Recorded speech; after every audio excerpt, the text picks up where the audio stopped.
엘리야가 그곳 굴에 들어가 거기 머물더니 여호와의 말씀이 그에게 임하여 이르시되 엘리야야 네가 어찌하여 여기 있느냐.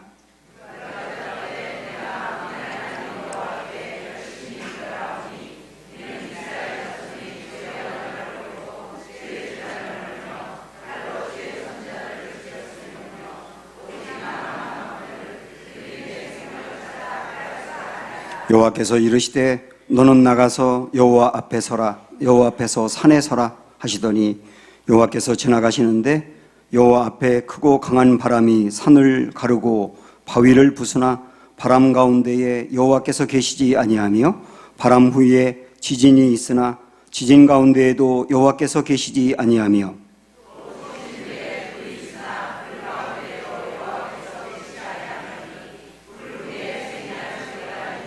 엘리야가 듣고 겉옷으로 얼굴을 가리고 나가 굴 어귀에 섬에 소리가 그에게 임하여 이르시되 엘리야야 네가 어찌하여 여기 있느냐. 그가 대답하되 나는 만군의 하나님 여호와께 열심히 유별하오니 이는 여호와 이스라엘 자손이 주의 언약을 버리고 주의 제단을 헐며 칼로 주의 선지자들을 죽였음이오며 오직 나만 남았거늘 그들이 내 생명을 찾아 빼앗으려 하나이다. 아멘. 여러분 절망해 보신 적 있나요? 살아오면서 모두 다 절망을 경험해 봤을 겁니다. 내 마음이 완전히 무너져 내리고 더 이상 살고 싶은 마음이 없다. 그런 생각이 드는 이 절망이 있거든요. 사랑하는 사람과 헤어졌을 때, 그리고 열심히 사업을 했는데 문을 닫게 되었을 때, 그리고 내가 정말 정성 다해서 돌봐주었고 도움을 주었는데 그 사람으로부터 배신을 당했을 때, 그리고 열심히 준비했는데 실패를 했을 때, 그럴 때 우리에게 실망을 넘어서 절망이 찾아오기도 합니다. 이 절망이 왜 생기는지, 그리고 어떻게 극복할 수 있는지 오늘 열왕기상 19장 말씀으로 보려고 합니다. 아마도 절망이라고 하는 단어하고 제일 어울리지 않는 사람 한 명을 뽑으라고 한다면 많은 사람들이 엘리야를 뽑지 않겠나, 그런 생각이 듭니다. 그런 엘리야인데 어찌된 일인지 오늘 말씀을 보니까 완전히 절망에 빠져 있어요. 3절 4절 보시면 그가 이 형편을 보고 일어나 자기의 생명을 위해 도망하여 유다에 속한 브엘세바에 이르러 자기의 사환을 그곳에 머물게 하고 자기 자신은 광야로 들어가 하룻길쯤 가서 한 로뎀나무 아래에 앉아서 자기가 죽기를 원하여 이르되 여호와여 넉넉하오니 지금 내 생명을 거두시옵소서. 나는 내 조상들보다 낫지 못하니이다 하고 도망갑니다. 그것도 원래 엘리야가 있던 곳이 갈멜산인데 브엘세바까지 도망갔다 그랬어요. 거기까지 거리가 160km입니다. 그 긴 거리를 도망을 간 겁니다. 그리고 거기서 더 나가 광야로 들어가서 사람들이 아무도 없는 곳에 숨어가지고 그 다음 하나님께 하는 말이 뭐냐면 하나님 저 좀 데려가세요. 나 살고 싶은 마음이 하나도 없어요. 그리고 완전히 절망에 빠져 있는 겁니다. 이 사람이 우리가 알던 그 엘리야 맞나? 그런 생각이 들지 않으세요? 아니 엘리야라고 하는 이름을 갖고 있는 또 다른 사람 아닌가? 그런 생각이 들지 않습니까? 지난주에도 우리가 보았습니다마는 엘리야는 갈멜산에서 850명의 이방 선지자들과 대결을 해가지고 하늘에서 강력한 불이 내려서 하나님이 참 신이며 살아계시다는 것을 증명한 사람이잖아요. 만약에 하늘에서 하나님이 불을 내려주지 않았다면 엘리야는 죽을 뻔했습니다. 그런데도 당당히 맞섰던 그 강한 사람 아닙니까? 그리고 그 이후에 3년 6개월 동안 내리지 않던 비를 내려달라고 기도하고 기도해서 끝내 그 문제를 해결했던 사람 아닙니까? 얼마나 강력한 사람입니까? 근데 이 사람이 자기 자신을 데려가 달라고 말하면서 완전히 우울증에 걸려서 나 자신을 나고자라고 생각하며 주저앉아 있는 거예요. 결국은 나중에는 하나님이 그 엘리야를 천사를 통해서 어루만지십니다. 힘을 내라고. 용기를 내라고. 그게 위로를 주세요. 어쩌면 정말 낭망에 빠져 있을 때, 절망에 빠져 있을 때 설교 말씀을 듣고 설교 말씀을 통해서 힘을 내라고 하나님 말씀하시는 것 들으면서 용기를 얻었던 것과 같이 그렇게 힘을 냅니다. 그러나 또 금방 주저앉아서 또다시 절망에 빠지는 거예요. 설교를 듣다가 힘을 얻던 사람이 현실의 문제나 이런 게 너무 커서 또다시 주저앉는 것처럼 말이죠. 결국 그러더니만 급기야 9절에 보니까 동굴 속에 갇혀버립니다. 엘리야가 그곳 굴에 들어가 거기서 머물더니 동굴 속에 숨어버렸다는 말은 어떤 대인기피증을 느끼고 자기 세계에 갇혀버렸다는 말이에요. 자기 세계에 갇혀버렸다. 지금 이런 상태입니다. 엘리야가 이렇게 절망에 빠지게 된 것은 표면적으로 보면 아합 왕의 아내였던 이세벨이 협박을 했기 때문이에요. 850명의 선지자들을 죽이고 난 다음에 이세벨이 사람을 보내가지고 너 반드시 죽인다 협박을 했습니다. 그런데 사실 갈멜산에서 하나님의 강력한 불을 내림으로 하나님의 살아계신 참신이라고 하는 거 증명했지 않습니까? 그거 생각하면 담대할 수 있잖아요.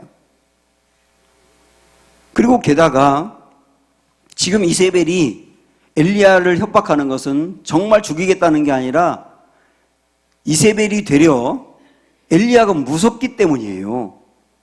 엘리야가 무서운 거예요. 그래서 만약에 죽이려고 했다면 군인들을 보냈을 텐데 군인을 보낸 게 아니라 사신을 보냈거든요. 타협하려고. 마치 개들이 무서워서 짖는 것처럼 지금 이세벨이 그렇게 짖고 있는 거라고요. 그런데 엘리야는 그냥 주저앉아서 나 좀 데려가세요. 이렇게 무너져 있습니다. 여러분 절망하실 때 있었다고 생각하는데 절망에 대해서 어떻게 생각하십니까?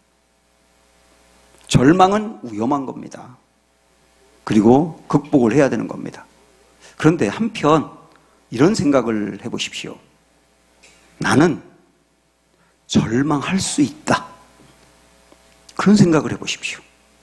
나는 절망할 수 있다. 살아가다 보면 절망할 수 있다. 나도 무너질 수 있다. 나도 넘어질 수 있다. 그런 생각을 해보십시오. 성경에 보면 아주 대단한 위인들도 절망에 다 넘어졌었어요. 다윗같이 훌륭한 왕도 사무엘 상하를 보면 그렇게 강력하지만 시편의 말씀을 보면 낭망에 빠져가지고 주저앉아 있는 경우가 한두 번이 아닙니다. 다니엘같이 타협하지 아니하며 믿음의 중심을 지켰던 그 선지자도 다니엘서 10장에 보면 나라와 민족의 문제를 놓고 하나님 앞에 기도하는데요. 너무 낭망에 빠져가지고 기도하려고 있는데 입이 떨어지지 않아요. 우리도 그렇지 않습니까? 정말 힘들 때는 기도하고 싶은데 말이 안 나오는 것. 다니엘이 그랬거든요. 모세는 지도자로서 그가 책임져야 될 일이 너무 막중하다 보니까 그리고 백성들이 계속 원망 퍼레이드를 내다 보니까 그런 것에 지쳐가지고 하나님께 저 다 그만두고 싶어요. 그러잖아요. 그게 절망입니다. 예레미야 선지자도 백성들을 회개시키고 하나님께로 돌이키려고 그렇게 애를 쓰는데 변화되지 않고 오히려 사람들이 자기를 옥에 가두기도 하고 때리기도 하고 너무 가혹하게 하니까 그때 지쳐가지고 하나님 앞에 사표를 던지면서 나 아무것도 못하겠어요 하나님. 그렇게 하지 않습니까? 그것도 절망에 빠진 거예요. 성경에 아주 훌륭한 위인들도 다 절망에 빠진 적이 있다니까요. 그래서 살아가다 보면 절망할 수 있는 거다. 받아들이셔야 됩니다. 절망하는 나를 보고 절망하는 분이 있어요. 야, 내가 이런 문제로 절망하다니. 그러면서 오히려 그것 때문에 더 받아들이기 어려워하는 분이 있는데 그건 왜 그러냐면 나는 늘 강해야 하고 나는 모든 것을 다 잘해야 하고 나는 넘어지면 안 된다라고 하는 일종의 자기 과시가 있는 겁니다. 그것도 내려놓으셔야 되는 거예요. 제가 이전 교회에서 청년들이 수련회를 가가지고 그 프로그램 중에 하나 유석열 목사님을 알고 싶어요. 뭐 그런 코너가 있었어요. 저한테 오라고 그래서 갔거든요. 그랬더니 거기에 이제 어떤 질문을 던졌느냐면, 내가 아는 유석열 목사님은, 그리고 청년들이 자기들이 생각하는 제가 어떤 사람인지를 한마디씩 얘기하더라고요. 근데 그 중에 몇 사람이 뭐라고 말하느냐면, 유석열 목사님은 완벽주의자입니다 그러더라고요. 그죠? 아니라고 이렇게 하면서도 은근히 마음에 기분이 좋은 거예요. 응? 완벽주의자라고 하는 평가를 제가 받고 있는데요, 제 아내는 어떤 일이든지 잘하고 실수하지 않으며 완벽하게 처리하는 사람이라는 소리를 듣고 싶었던 거예요. 그 마음이 있다 보니까 조금이라도 목회하면서 실수하는 것을 제 스스로 용납을 못하는 거예요. 그리고 어떤 때 저를 자책하는 거예요. 그리고 다른 사람이 저에 대해서 꾸중을 한다거나 비판을 하면 그것 때문에 너무 힘든 거예요. 물론 나는 완벽한 사람은 아니지만 저런 비판을 들을 만한 사람이 아닌데, 이런 생각을 하면서 예민한 겁니다. 그러다 보니까 열심을 내는데 마음에 안식이라든지 평안이 없는 거예요. 자유함도 없고요. 그러던 차에 어떤 목사님의 설교를 듣는데, 제가 조금 아까 말씀드렸던 그 부분, 우리는 얼마든지 넘어질 수 있다. 그리고 절망할 수 있다. 그걸 받아들여라. 그게 저에게 굉장한 자유함이 되더라고요. 그래, 맞아. 나는 죄인이고 연약한 사람이니까 넘어질 수 있는 거지. 오히려 받아들이게 되더라고요. 그럴 수 있는 거지. 때로는 절망이라고 하는 것은 우리에게 오히려 은혜가 될 수도 있습니다. 이사야가요, 어느 날 성전에 갔는데 그 성전에 연기가 자욱한 걸 봅니다. 연기가 자욱하다는 말은 하나님의 임재가 있다는 뜻이죠.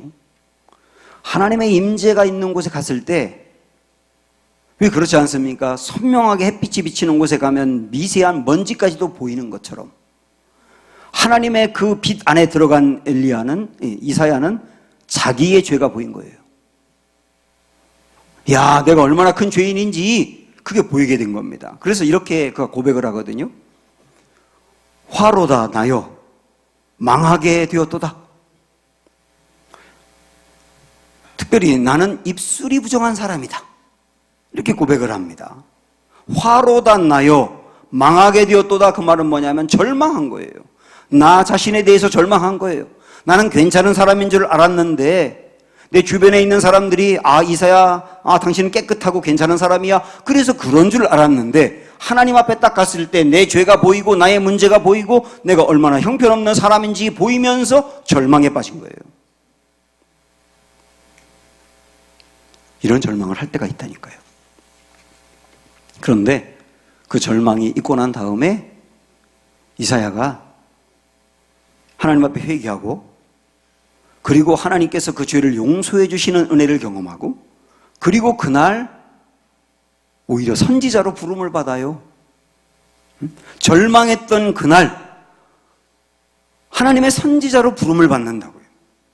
우리도 내가 절망한 것은 참 힘든 일이지만은, 그러나 절망을 통해서 나를 보게 되고 내 문제가 무엇인지를 알게 되고, 그러면서 깨닫게 되고 성장하면서 새로운 계기를 마련할 수가 있다고요. 그래서 절망은 할 수도 있는 거고 어떤 때는 절망이 은혜가 될 수 있다는 겁니다. 그래서 절망하는 여러분 자책하지 마세요. 그러나 내가 계속 절망 가운데 빠져 있는 것은 굉장히 위험한 일입니다. 그래서 절망이 필요하지만 계속 절망 가운데 있지 않도록 극복해야 됩니다. 그러기 위해서는 내가 왜 절망하는지를 아셔야 돼요. 이게 아주 중요한 겁니다. 엘리야는 왜 절망하게 되었을까? 우선 엘리야가 절망한 이유를, 좀 가벼운 이유를 하나 생각을 해보면 너무 피곤했기 때문입니다. 육체가 너무 피곤하면 영적 침체에 빠질 수 있어요. 엘리야는 그동안에 갈멜산에서 그 전투를 했습니다. 굉장한 에너지가 소모된 거거든요. 그리고 기도를 했는데 7번까지 비를 내려달라고 기도했다고 했는데요. 그것은 오랫동안 기도했다는 뜻이에요. 오랫동안 기도하면서 그 문제를 붙들고 씨름하고, 그리고 언제든 자기를 죽이려고 하는 사람들이 도사리고 있기 때문에 위협을 항상 느꼈고, 그 많은 것들이 에너지를 고갈하게 한 겁니다. 그래서 피곤한 거예요. 피곤하다 보니 영적으로 침체에 빠졌다, 이렇게 볼 수도 있는 겁니다. 실제 그럴 수도 있고요. 그래서 우리는 내 몸이 피곤하지 않도록 관리하는 것도 필요한 거예요. 직장을 다니는 사람들이 너무 직장 일 때문에 피곤하게 되면 나중에 직장 가는 게 싫어지게 돼 있고요. 주부들이 일이 너무 많아가지고 피곤하게 되면 설거지 하나 하는 것도 힘들고, 빨래 하려고 하면 손 하나 까딱하기 싫고, 남편 뒤통수만 봐도 때리고 싶고 미워지거든요. 교회에서 너무 사역이 많으면 주님의 일을 하다 지쳐버리고 나중에는 다 아무것도 못한다 그래버리는 거예요. 그래서 저는 교회에서 너무 지칠 정도로 일하지 말라, 조절하고 관리해라, 이런 말씀 드리고 싶어요. 하여튼 육체가 피곤하면 영적으로도 침체가 올 수 있다, 그런 이유가 있습니다. 그런데 그보다 훨씬 더 중요한 이유가 있습니다.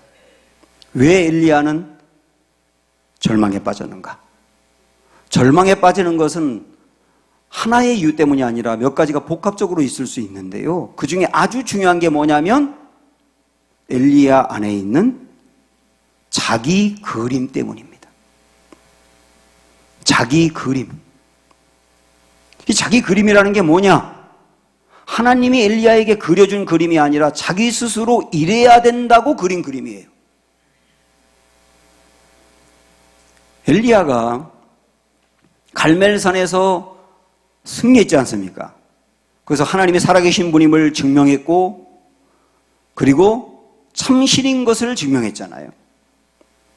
그러면서 엘리야 마음은 그 다음 또 3년 6개월 동안 안 내리던 비도 하나님이 내려주셨지 않습니까?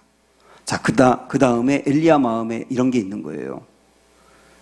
하나님이 이렇게 살아계심을 온 백성들이 봤고, 내가 이렇게까지 열심히 목숨 걸고 했으니까 이제는 사람들이 변하겠지. 이제는 회개하고 하나님을 믿으며 변하겠지. 이게 엘리야의 자기 그림이었던 거예요.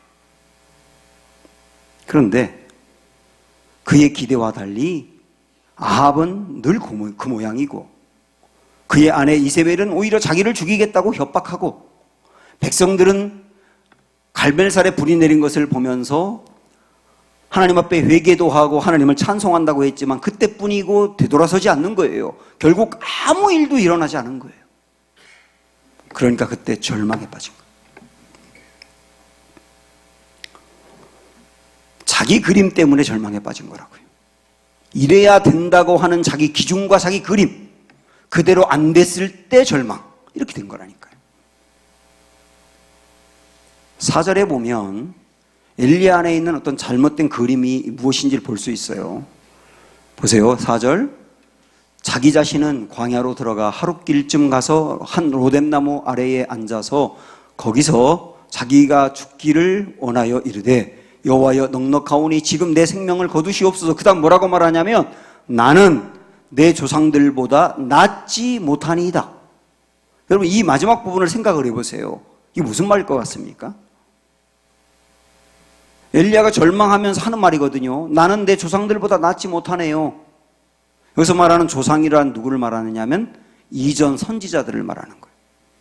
이전 선지자들. 그 이전 선지자들이 타락해 있는 백성들을 하나님께로 돌이키게 하려고 애를 썼는데 못했거든요. 그런데 엘리야는 아마도 이런 생각이 있었던 것 같아요. 남들이 못하는 건 내가 할 거야. 이전의 선지자들이 못했지만 나는 할 거야. 그런데 나는 이전 선지자들과 달리 할 줄 알았는데 자기도 못한 거예요. 그러니까 하는 말이 뭐냐면, 나는 내 조상들보다 낫지 못합니다 라고 말하잖아요. 이게 엘리야의 자기 그림이라니까요. 나는 다른 사람보다 낫고 다른 사람이 못하는 거 내가 할 수 있다는 자기 그림. 이게 위험한 그림입니다. 만약에 이 일이 그런 그림이 있었는데 이루어지지 않으면 엘리야처럼 좌절하며 절망하게 돼 있고, 이루어지면 다른 사람이 못하는 것을 내가 하게 되면 교만하여 우월감에 빠지게 돼 있어요. 그렇게 가게 돼 있습니다. 이 그림이 위험하다니까요. 이전에 주로 성공을 많이 했던 분들이 이 그림을 그릴 가능성이 많아요. 엘리야도 다 성공했지 않습니까? 하는 일마다 굉장한 성공을 거뒀잖아요. 이전에 성공했으니까 이번에도 성공해야 된다고 생각을 하는 거죠. 근데 이번에는 이루어지지 않은 겁니다. 그러니까 좌절해버리는 거예요. 연예인들 중에 인기를 얻어가지고 탑 클래스에 올라가 있는 이들이 어떤 드라마에 실패하면서 점점 인기가 떨어지고 나중에는 자기를 부르는 사람이 없을 때 스스로 목숨을 끊기도 하고 굉장히 절망합니다. 왜냐하면 나는 늘 탑 클래스 스타였어야 되는데 지금은 아니거든요. 그걸 견디지 못하는 거예요. 1등을 늘 하던 친구가 2등을 하게 되면 못 견딥니다. 왜냐하면 나는 늘 1등을 해야 된다는 자기 그림이 있으니까요. 그런데 이전에 성공했다고 항상 성공해야 되는 겁니까? 언제든 실패할 수도 있는 거 아닙니까?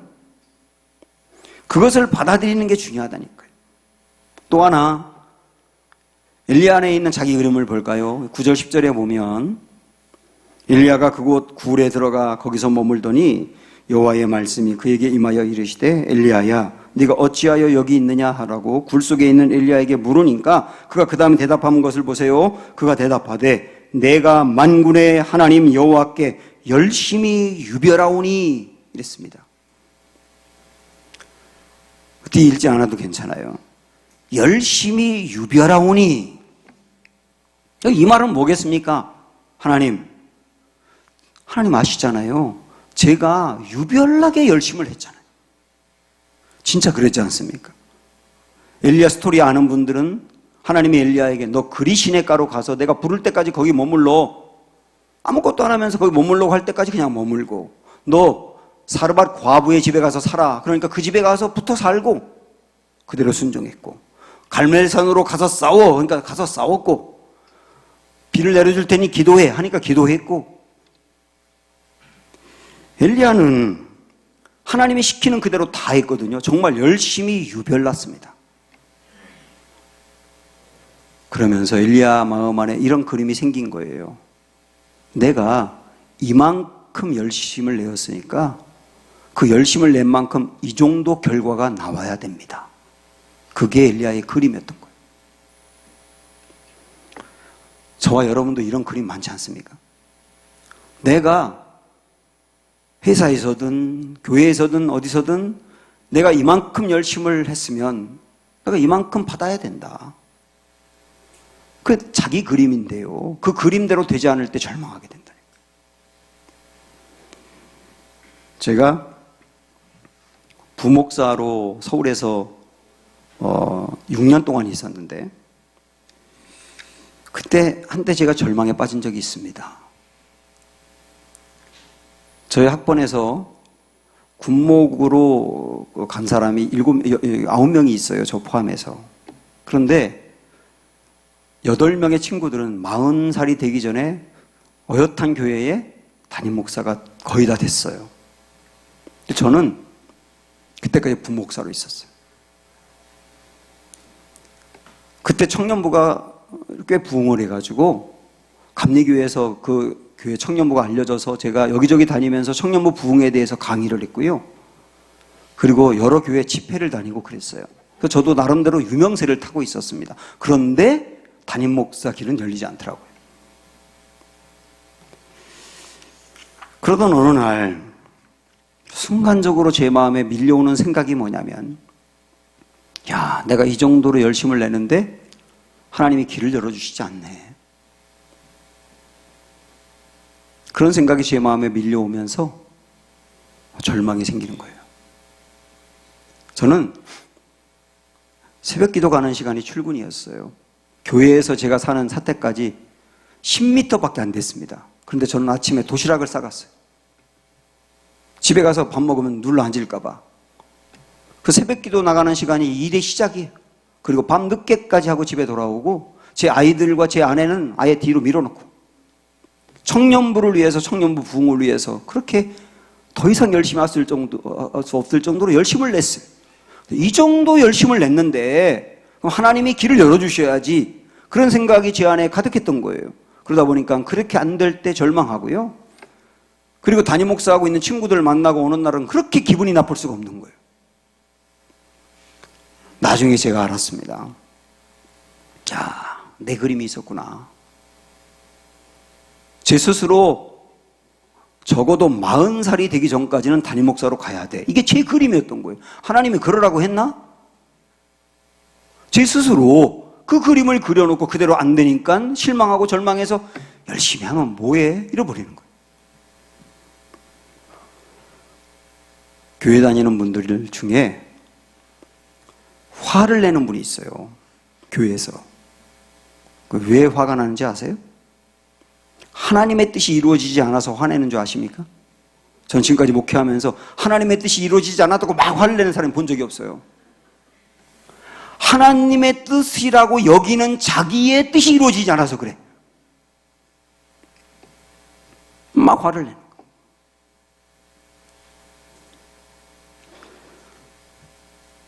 자기의 뜻이 있는데 그대로 반영이 안 되고 받아들여지지 않고 인정받지 못할 때 화가 나는 거예요. 자기 그림이거든.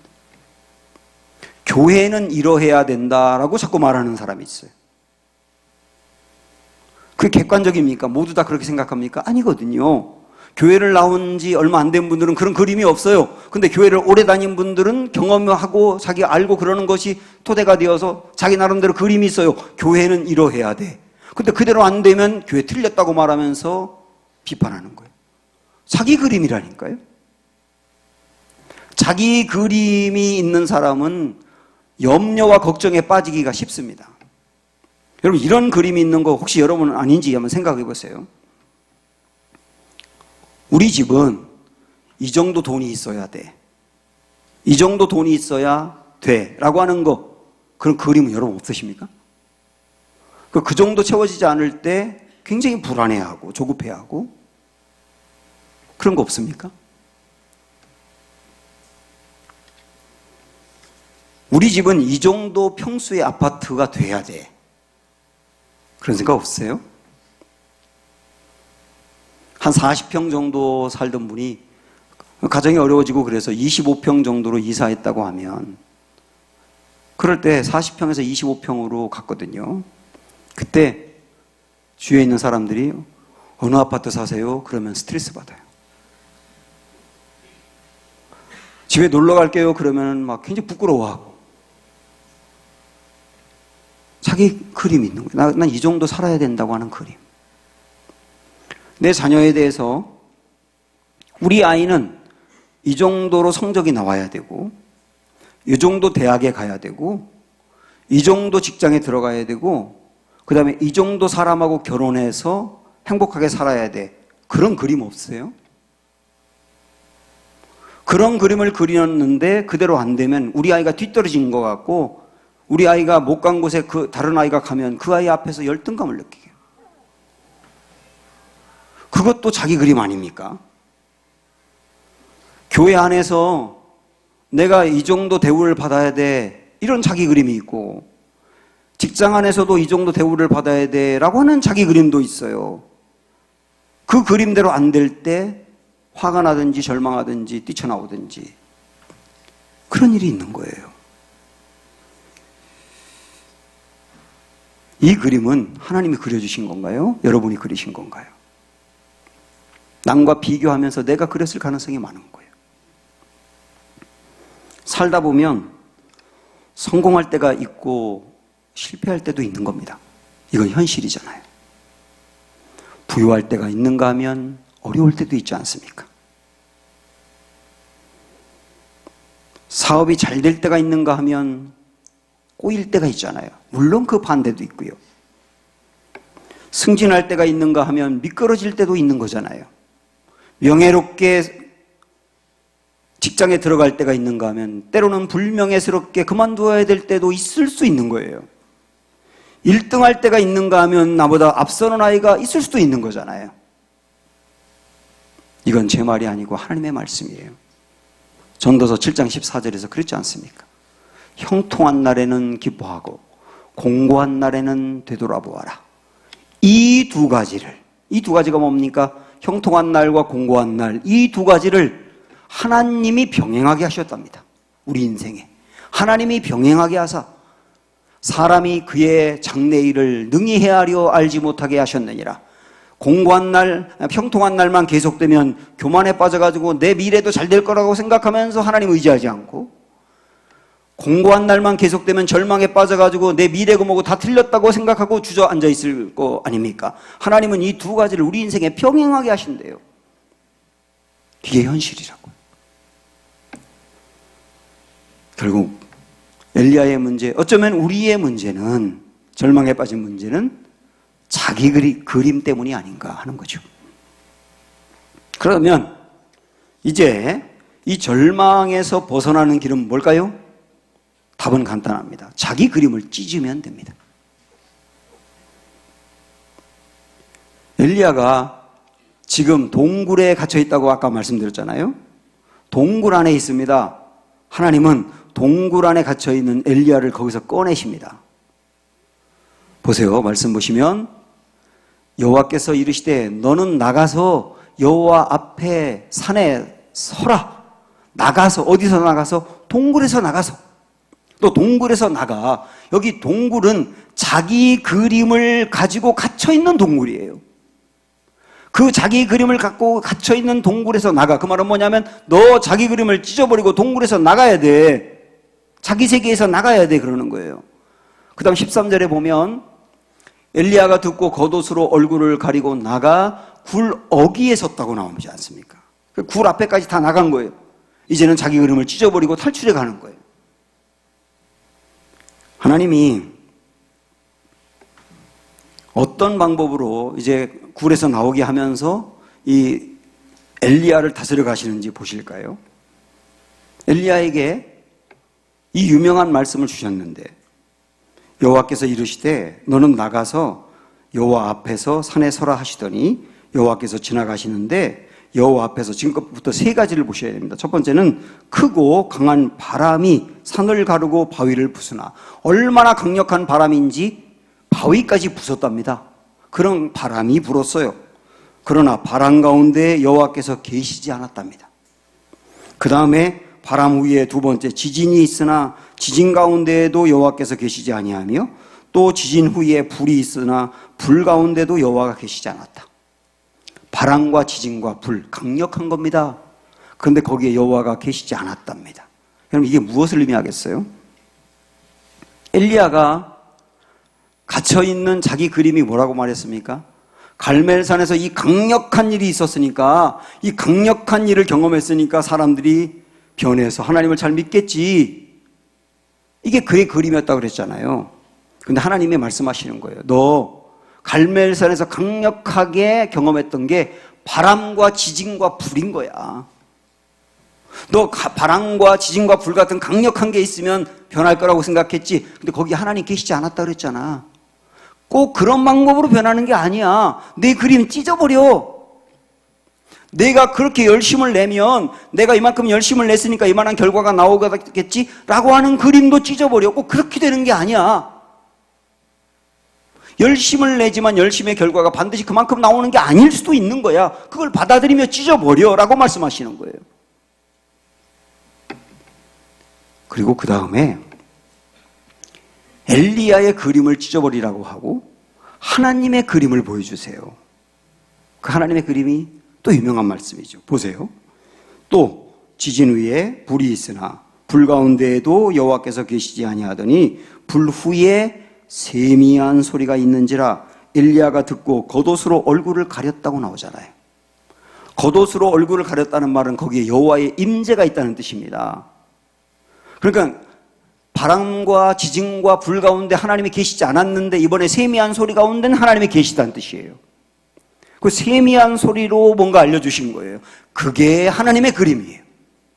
너 내 그림 찢어버리고 하나님이 주시는 그림, 그거 그림을 붙들어야 돼 하고 말씀하셨는데, 그러면 세미한 소리로 들려주신 하나님의 그림이 뭘까요? 그 다음에 나오는 15절부터 보시면, 너는 또 님시의 아들 예후에게 기름을 부어 이스라엘의 왕이 되게 하고, 여기서 예후라는 사람을 기억해 보시고요. 또 아벨 무홀라 사밧의 아들 엘리사에게 기름을 부어 그랬지 않습니까? 두 번째 엘리사, 너를 대신하여 선지자가 되게 하고, 세 번째 하사엘의 칼을 피하는 자를 예후가 죽일 것이요 예후의 칼을 피하는 자를 엘리사가 죽이리라. 여기 세 사람이 나옵니다. 예후, 하사엘, 엘리사.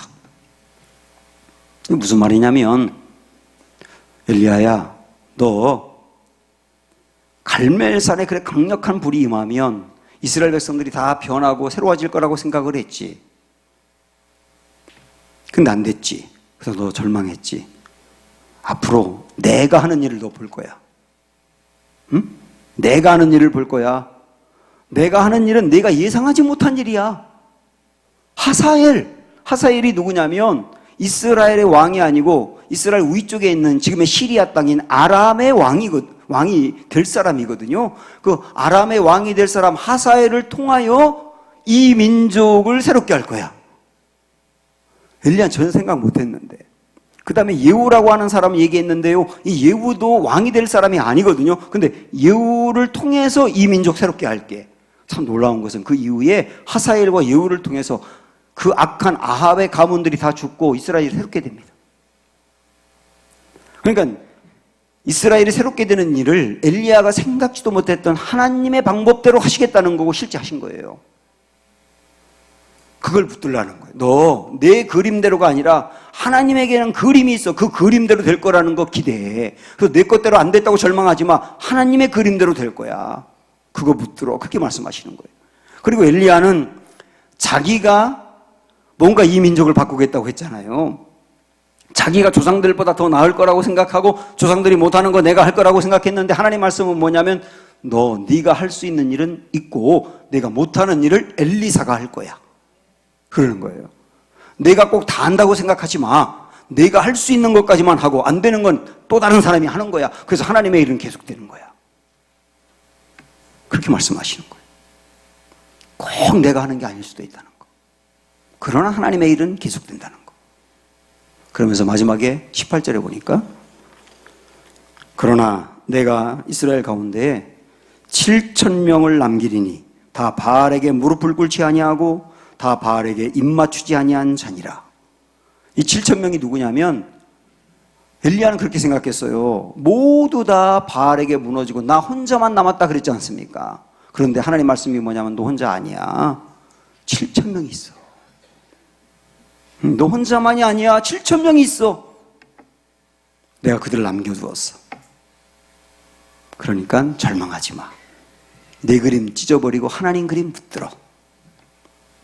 이 결론이에요. 혹시 절망하셨습니까? 내 동굴 안에 갇혀 있습니까? 내 그림 찢어버리고 동굴 안에 탈출해서 하나님 그림 붙드는 은혜가 있기를 축원합니다. 주 은혜의 힘을 찬양하겠습니다.